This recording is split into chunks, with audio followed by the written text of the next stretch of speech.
उस वक्त भी पीपल्स पार्टी की अपोजिशन लीडर की नशिस्त को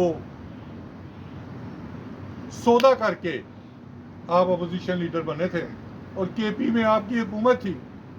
आपने एक तकरीर करने के लिए 10 टेलीफोन करवाए, एक कर्नल निसार से, एक ब्रिगेडियर रियाज चिब से और एक जनरल फसी से, वो डीजीसी था, कि चौधरी अमीर हुसैन मुझे 2 मिनट तकरीर करने दे।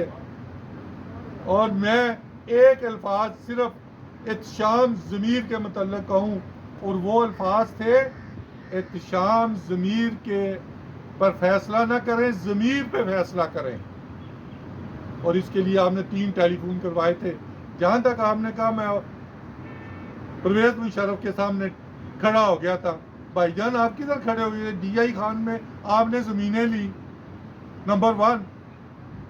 आपने अपोजिशन लीडर ली, आपने दुरानी साहब को चीफ मिनिस्टर बनाया, MMA का सौदा किया, काजी ज़ैन अहमद इसी दुख से मर गया।